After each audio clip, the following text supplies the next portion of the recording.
Kaze muri iyi nkuru ijanye n'iki kiganiro. Kuva kera mu migenzo n'indimi z'abantu batandukanye, hari ibintu tubona vyamyeho kandi biboneka ko ari ukuri kudahinduka. Izuba rizokwama riserukira mu ruhande rwo mu buseruko, kandi bugorovye rirengere mu ruhande rwo mu burengero. Umuntu nawe aravuka akabaho ikiringo gito kw'isi hanyuma agapfa. Ibyo byose ni ukuri twese twemera, tutaravye abo turi bo canke aho tuba. Hari ikindi kintu twese duhurirako naho bitaboneka hose 100% ko ari ukuri. Mu migenzo n'indimi by'abantu batandukanye, hari ukuntu abantu bose bafise uko batahura Imana. Kuva na kera narindi hamyeho ikintu gisunikira abantu gusenga Imana. Ariko none Imana ninde? Mu by'ukuri ico tuzi ku Mana ni iki? Bamwe bazi yuko Imana iraka, ikihora, ikihutira guhana abantu iyo banyereye. Abandi nabo bayizi nk'ikintu cakure cane, ubushobozi butazwi bugoye kumenya. Ariko none byogenda gute hamwe Imana igombye ko tuyimenya? Ico ugomba ko tuyimenya ko ni iki? Asanga uri mu bibaza ivyo bibazo, ndagufitiye inkuru nziza. Imana niko biri igomba ko tuyimenya. Kandi yarihishuye muri umwe yavuka, haraciye imyaka irenga 2000, umwe yabayeho agororotse atagira agasembwa. Umwe yahindura abo mw'isi mu myaka 3 yamaze akora igikorwa c'Imana mw'isi. Yigishije yuko gutanga kuza n'umugisha kuruta guhabwa, yuko dukwiye gukunda abansi bacu n'abagenzi bacu, kandi akigisha yuko Imana tuzi neza kugezaho imenya n'igitigiri c'imishatsi yose yo ku mitwe yacu. Uwo muntu yakunda bose atagucagura, yakoze ibitangaza, akiza abarwaye, azura abapfuye, hanyuma arahava atanga ubuzima bwiwe ku bwacu twese. Mu byo yakoze byose yarerekanye uko Imana imeze. Izina ry'uwo ni Yesu. Umviriza igice ca mbere c'iyi nkuru ivuga ngo Imana iranzi. Inkuru ifatiye ku bintu n'abantu tubona mu ijambo ry'Imana.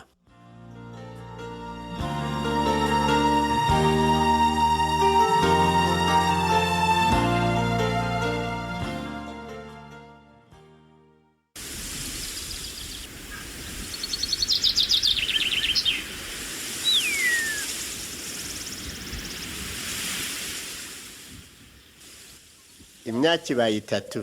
Ndamaze imyaka 3 ndi kumwe n'abigishwa 12 b'imbere, ndabigisha iby'Imana n'iby'ubwami bwayo.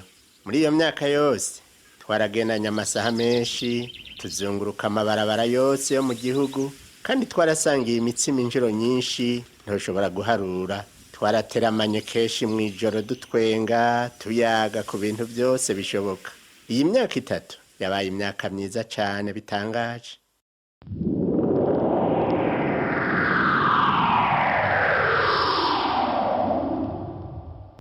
Nkuko nawe ushobora kubyibaza, abantu 12 twaraganiriye ku bintu bitandukanye. Hari aho bazana inkuru zijanye no kuroba, guhiga, ivy'intambara n'ingorane zo mu miryango.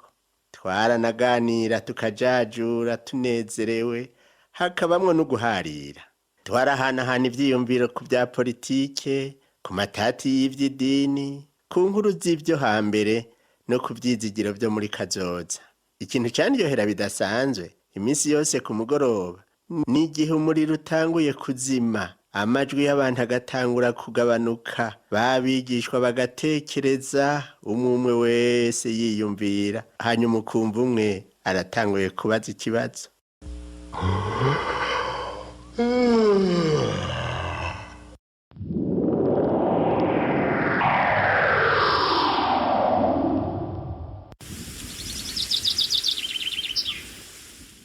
Yesu, nubaza ikibazo? Ego me cyane Fili. Wamye tubwira ivyerekeye Imana, nguko umenga wewe urayizi mu buryo budasanzwe.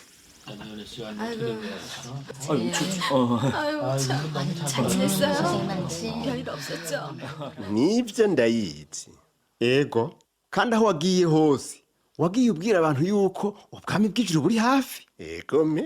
Sawa, ubwami bwayo buzoba bumeze gute? Hanyuma ikindi, Imana nayo imeze gute?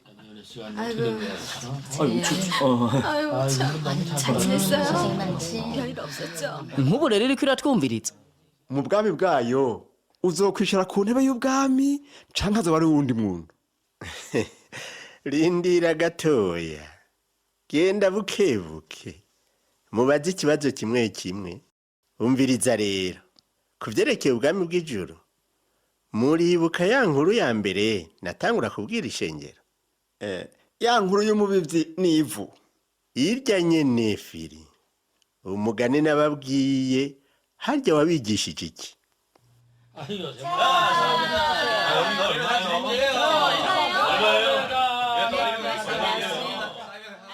Muribuka ivyavuzwe byose muri urya mugani none?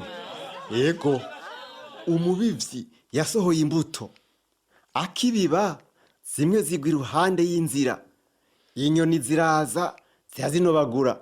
Ni vyiza, nta kindi. Izindi zigwa ku rutare hatari ivu ryinshi, zica zimera vuba kuko atahavu ryinshi ririho. Izuba rirashe ziraraba kuko atamizi zifise ziruma.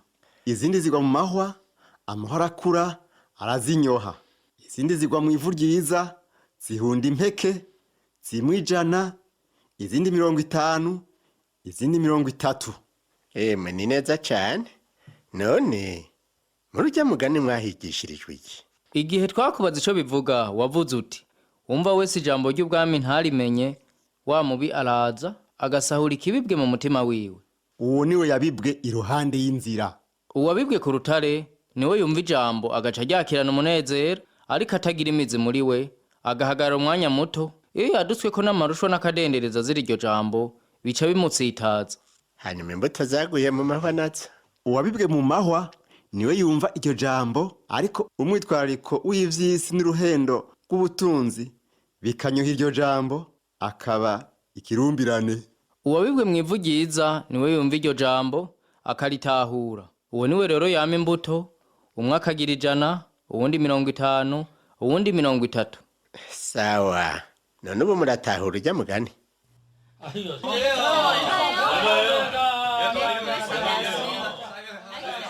Umugani werekeye imbuto. Izo mbuto zigereranywa n'iki? Iki cariko kirabibwa cari giki? Imbuto ni ubutumwa. Ego, ariko ubutumwa nyabaki? Niyumvira ko ari ubutumwa bwawe, yuko ubwami bw'ijuru buri hafi. Neza cane, nivyo nyene. Ariko none ga Yesu, kubera iki umubivyi atiyubara? Kubera iki yonona imbuto aza kuzishwiragiza ahantu zitokura? Neza cane firi. Iki rero nico kibazo c'ukuri. Kuko muri ico kibazo turabona ubwami ubwo ari bwo n'Imana yariyo. Nivyo? Heheko, tuca tubona yuko mu bwami bushasha dukeneye ababivyi bazi kubiba neza. Toma, reka nkubaze ikibazo nawe. Imana mu bwami bwayo ikeneye abantu bameze bate? Ugomba kuvuga iki? None Imana igomba abantu bafise ibikwiye byose. Abashobora kwinjiza amahera menshi, yoba igomba abantu batigera bagira ikosa.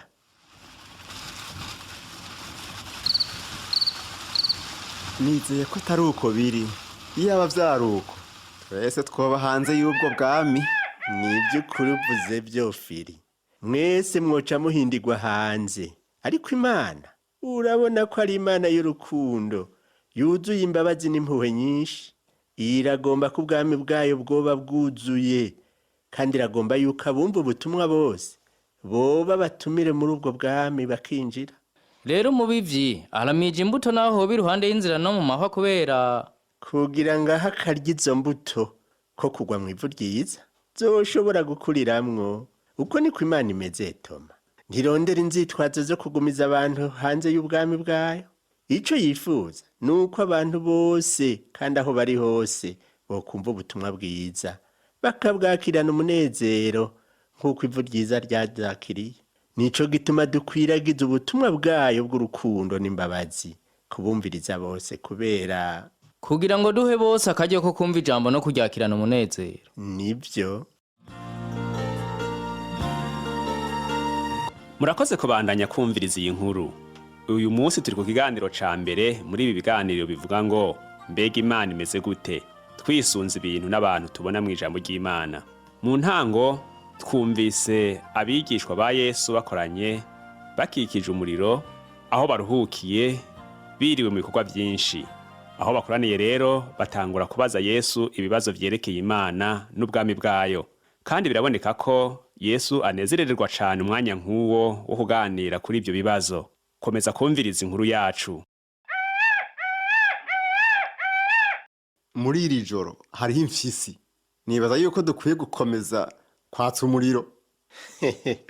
Yemwe bagabo, nta fyisi irondera kubarya, yiguma igendagenda gusa irondera aho intama yazimiye, kandi binyibukije iyindi nkuru. Ni ya nkuru y'intama yazimiye. Iyo nkuru na ntaryo nama ndayiyumvirako nkumva ingora mu mutwe.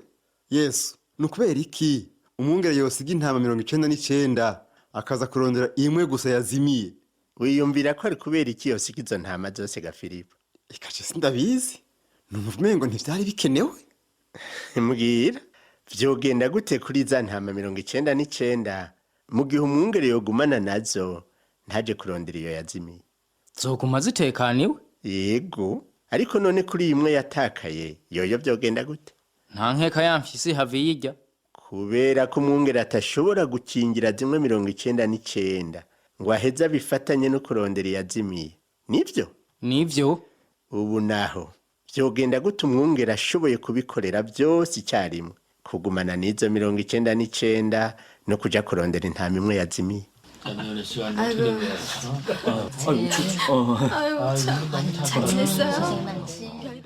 Ariko vyoshoboka gute?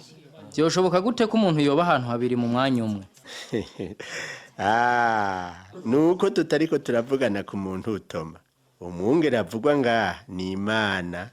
Imana nayo ikaba ifise ubushobozi bwo kuba ngaha, ikaba n'ahandi mu mwanya umwe. Nuko nyene Imana ishobora kuba hose mu mwanya umwe, ntishingirwa karimbi n'ikirere nk'uko biri ku bantu. Irashoboye kuzigama baraha hantu ku ruhande rumwe rw'isi, mu gihe iriko iranarondera abazimiye ku rundi ruhande. Ariko rero kandi kubera ko Imana iri hose, mbega uratahura icyo bivuga kubw'Imana kubw'intama yazimiye? None Imana iri ngaha naho? Yego, Imana irazi neza aho intama yazimiye iri, kuko Imana iri hose kandi izi byose. Izi vyose? Yego cyane Fili, izi byose. Nta kintu na kimwe coba kiriho Imana itazi. irazi ibyo twese turiko turakora ubunyene rero. Toma, irazi n'ivyo mwese muriko muriyumvira ubunyene. Ariko nta na kimwe wokora ngo Imana ntikibone, nta na hamwe woja hatari iyo Mana. Tugaruke kuri ya nkuru yacu. Bisigura iki ku ntama yazimiye kumva ko Imana izi byose kandi iri hose? Jewe nibaza yuko iyo ntama itari yatakaye vy'ukuri, sivyo none? Fili, mu vy'ukuri ntiyari yatakaye, kiretse ko yari yagiye kuyerera yavuye aho umwungere ari, kandi ari we yayibungabunga. Nico gituma umwungere yasize zirya 99 aritwararika intama imwe yose, harimwo n'imwe yasamaye ikaja kuyerera. Imana iranzi kandi yamizi aho ndi. Yego cyane, irakuzi Fili, irakuzi neza cyane, kandi iragukunda uko biri kose. Ibibazo n'inyishu byo kurikirana ikiganiro uko Imana imeze. Ikibazo: mbega ko ari amamiliyoni menshi y'abantu Imana iranzi by'ukuri? Ego, Imana irakuzi, iraza ahuba, irazi ibyawe byose. Imana izi byose. Imana yomenya byose gute? Ni ukuvuga ko izi nivyo niyumvira? Ego, Imana izi byose, harimwo n'ibyo wiyumvira. Ijambo ry'Imana rivuga ngo uhoraho waransuzumye uramenya, urazicara ryanje niva hasi ryanje, umenyera kuri ibyo niyumvira, usorongura inzira zanje n'iryama ryanje, urazi iminyuro yanje yose, kuko atajambo riza mu rurimi rwanje wewe uhoraho utararimenya rwose. Imana ntigira karimbi nkawe nanje, irazi byose. Ibyo jewe birandemesha. Hari byinshi wewe nanje tutazi. Akarorero, ntituzi ibya kazoza kacu, ariko twizera umwe azi ibyo muri kazoza. Bishoboka gute ko Imana iba iri kumwe natwe, kandi muri uwo mwanya nyene iri kumwe n'abandi bari mu zindi mpande z'isi? Ico ni kibazo ciza kandi kitwibutsa ibintu bigoye rimwe na rimwe gutahura. Ukuri nuko Imana iri hose, ntishingirwa karimbi n'ibirere. Ijambo ry'Imana rivuga ngo mbega mpwemu wawe nomuhungira hehe, canke nohungira hehe mu nyonga hawe? noduga nkaja mu ijuru uriyo, no kwisasira ikuzimu ihe uriyo. Imana irashobora gukora ibintu byose. Ijambo ry'Imana rivuga ngo, ewe Mwami Uhoraho, erega ni wewe waremye ijuru n'isi, ubiremesha ubushobozi bwawe buhambaye n'ukuboko kwawe kuramvuye. Nta kintu na kimwe kikunanira. Imana ifise ububasha bwose. Uku n'ukuri kuremesha kuri wewe nanje. Hari byinshi tudashobora, ariko twizigiye umwe afise ububasha bwose. Ego, Imana ishoboye byose. Imana iriteguye kudufasha mu ngorane zacu. Ego, Imana iriteguye kudufasha. Iradukunda kandi igomba ko twoyizanira ibitugoye. Ijambo ry'Imana rivuga ngo, maze niwatabaza jewe Uhoraho nzokwitaba, niwatakamba nzovuga nti ndi hano. Yesaya 5:8 ku murongo wa 9. Iritaho n'inyoni zo mu kirere n'ibikoko byo mu ishamba, ntiyobora natwe kututabara. Kubera iki rimwe na rimwe umenga Imana iri kure yanje? Kumbure ubwenge bwawe n'ivyumviro byawe rimwe na rimwe bija kure y'Imana. Hari aho twitaho kwicira mu nzira zacu kugeza aho twibagira Imana. Ico gihe tuba dukeneye kwegera Imana tukavugana nayo mu gusenga. Ijambo ry'Imana rivuga ngo, Uhoraho aba hafi y'abamwambaza bose, y'abamwambaza mu by'ukuri bose.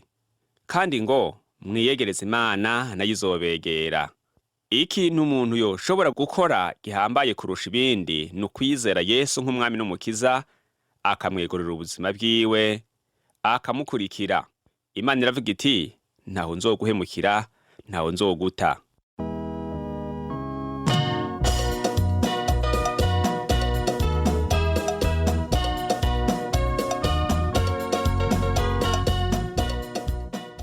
Mu bintu Yesu yagomba kwigisha abigishwa biwe imbere y'uko apfa, ahanini yagomba ko bamenya Imana uko imeze n'ukuntu ibakunda. Yesu yamaze umwanya munini cyane yigisha ivyo, yigisha abigishwa biwe aciye mu migani irenga 10 ivuga ku Mana n'ubwami bwayo. Izo nyigisho uzirabiye hamwe usanga zerekana ishusho nziza cyane y'Imana izi byose, ishobora byose, iri hose, Imana y'urukundo n'imbabazi. Bitaye ko Yesu kandi yarabigishije ukuntu bakeneye umukiza, kuko naho Imana idukunda wewe nanje, ibyaha byacu byaradutandukanije n'Imana. Ariko noneho ngiyi inkuru nziza, Imana yaraciye inzira yo kugira ngo ibyaha byacu biharirwe. Iyo nzira ni muri Yesu Kristo wenyene. Imana yatumye Yesu Kristo ava mu ijuru aje mu isi kutubera umukiza. Intumwa Pawulo yanditse avuga ati, Kristo Yesu yazanywe mu isi no gukiza abanyabyaha. Yesu yabyawe n'inkumi Mariya. Yesu yabaye mu isi ari umugororotsi atagira agasembwa. Ijambo ry'Imana rivuga ngo, kuko hari Imana imwe kandi hari umuhuza umwe w'Imana n'abantu, nawe nyene ni umuntu, ni Kristo Yesu. Yitanze ko incungu ya bose. Ni muri Yesu dushobora guharirwa ibyaha byacu. Ngomba nsenga isengesho rigufi rivuye ku mutima, nawe wumvirize, hanyuma mpejeje nje ngusaba kwifatanya nanje turisubiremwo. Mana nzima, ndagushimiye ko waciye inzira kugira ngo ibyaha byanje biharirwe. Ndagushimiye ko watumye ijambo ryawe rizima ari ryo Yesu Kristo kugira ngo ancungure. Ndagushimiye ko Yesu yabayeho ari umugororotsi atagira agasembwa. Urakoze kubona Yesu yaritanze ku bwanje. Ndagomba kumenya n'ibindi vyerekeye uko ibyaha byanje bishobora guharirwa. Amen. Nagomba ubu naho wifatanye nanje muri iri sengesho. Ndarivuga mu duce duto duto, nawe urasubiramwo inyuma yanje. Urigira iryawe imbere y'Imana kandi urisenge wumva ko rivuye ku mutima. Mana nzima, ndagushimiye ko waciye inzira kugira ngo ibyaha byanje biharirwe. Ndagushimiye ko watumye ijambo ryawe rizima ari ryo Yesu Kristo kugira ngo ancungure. Ndagushimiye ko Yesu yabayeho ari umugororotsi atagira agasembwa. Urakoze kubona Yesu yaritanze ku bwanje. Ndagomba kumenya n'ibindi vyerekeye uko ibyaha byanje bishobora guharirwa. Amen. Urakoze gusengera isengesho. Mu kiganiro kizokurikira tuzokwigishanya n'ibindi vyerekeye uko ibyaha byacu bishobora guharirwa.